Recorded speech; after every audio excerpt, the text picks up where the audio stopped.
country. According to a recent study, minority borrowers were more likely to be denied a mortgage than similar white borrowers in 61 cities across this country. Now, HUD is responsible for combating housing discrimination. And during your confirmation process, I asked you about your commitment to enforcing laws against housing discrimination, despite whatever personal feelings you had about those laws. And you said at that hearing, quote, "I will follow the law." And I remember hoping that that was true. So, Secretary Carson, it's been a year now. Can you name a few of the things you've done to reduce housing discrimination in your time at HUD? First of all, we are constantly involved in lawsuits that we have brought against people for housing discrimination. So are you saying you've initiated many lawsuits over the past year? Is that on discrimination issues? Is that what you're saying? That is an ongoing process. So you have initiated how many lawsuits over the last year? I can't tell you how many. We can certainly get someone to follow up with you on that. Okay, anything more? I think that's obviously very important. The way I kind of look at it is when I talk about fair.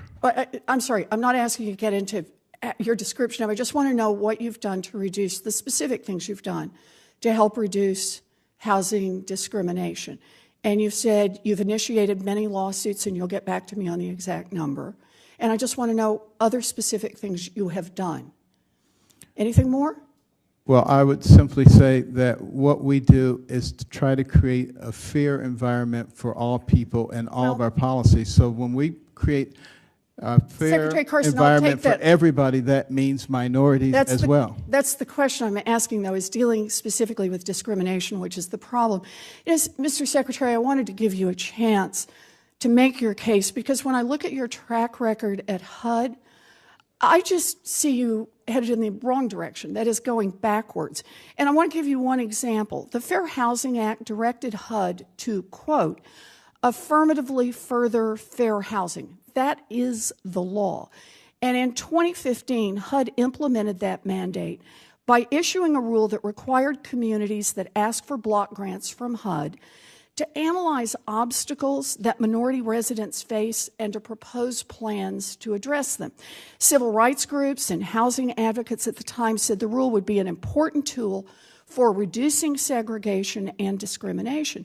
Then you took over, and you delayed the effective date of that rule until at least 2020. You even said that HUD wouldn't even review whatever information cities had about discrimination that they had already submitted to HUD. So, Secretary Carson, do you think that delaying the 2015 HUD rule for several more years has helped reduce housing discrimination? I hope you'll give me an opportunity to answer that question. Well, I hope you will answer it. Okay.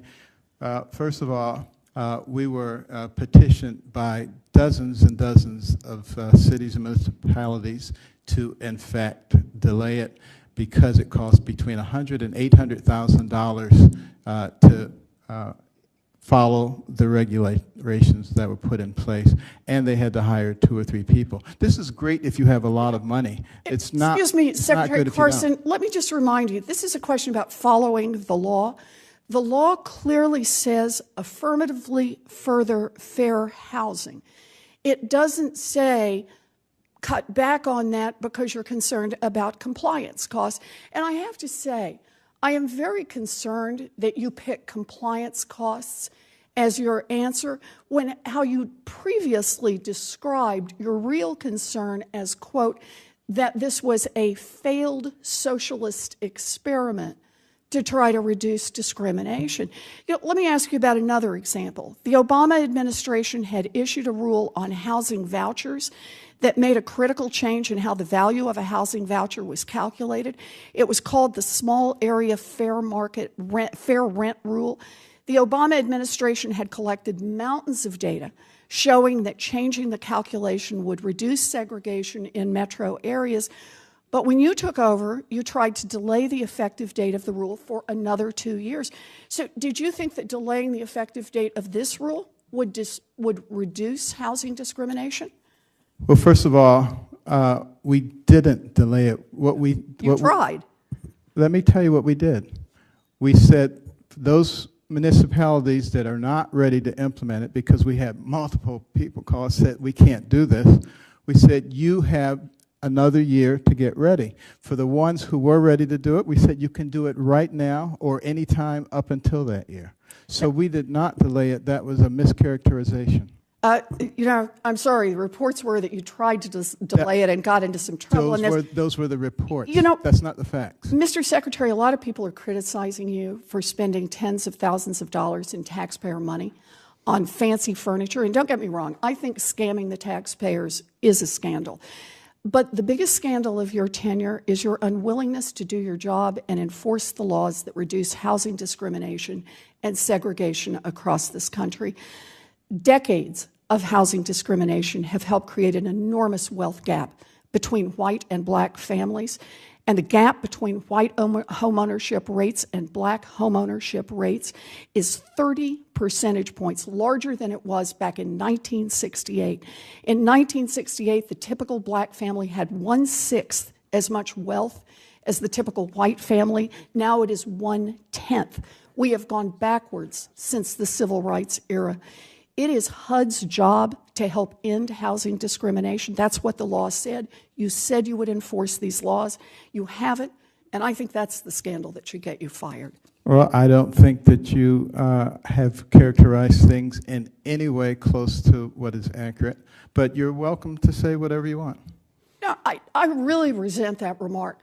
I have asked the question about how it is that delaying enforcement of rules that were already in place to help end housing discrimination would help. I ask you to make your case, and all you can say is compliance costs were high. No. That does not explain how it is that you were going to delay enforcement of those rules, and that was going to help end housing discrimination. I think I explained it to you quite well, that with the small area fair markets, that we did not tell people that they couldn't do it. I would not describe we tell them that they could well. go ahead with that immediately. There's no delay if you're ready to do it. You won't even look at the data that's come into HUD. That's not a commitment to ending housing discrimination. Senator Brown. Thank you, Mr. Chairman. Welcome, Mr. Secretary. Glad you're here. 5,200 Ohioans died from drug overdoses in the 12 months measured by the most recent CDC report, a 36% increase from August to August, what we have.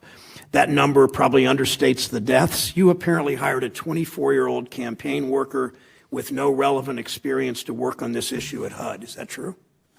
There was someone who was hired. I generally don't get involved with lower level. Okay, so you don't get involved in tables selection. Your wife does, even though she's not a federal employee. You don't get involved in ethics issues. If you're going to be throwing out these kind of charges, you should give me an opportunity to answer them. I will after I'm finished with the last question. Last June, you hired a chief information officer, Johnson Joy, who resigned this week. Why did you choose him, and why did he resign after only 9 months on the job?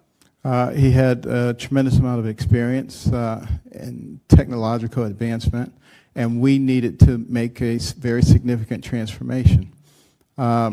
I lost confidence in his ability to lead. Mr. Joy apparently used a contractor to hire a friend, Navid Jaffrey, who wildly exaggerated his resume. Do you think it'd be better to advertise and compete for these jobs rather than hiring cronies through a subcontractor in the future as you move forward? I do not hire cronies and subcontractors. Well, I don't do that. HUD seems to under your leadership. Why did Mr. Jaffrey and Mr. Joy leave only this week after this story hit the media? Is that the first you knew about it? As soon as I found out about the problems, we dealt with them. Does it bother you that you don't know these things are going on in your agency until the media write about them? I don't think that that's a fair characterization. Well, it just was with these two. You just said you found out about it, and these were pretty high-profile political people. You found out about it, and then you fired them. One was high-profile, one was not. And when we find out about it, we dealt with it. Okay. Mr. Secretary, as you remember, I voted to confirm you.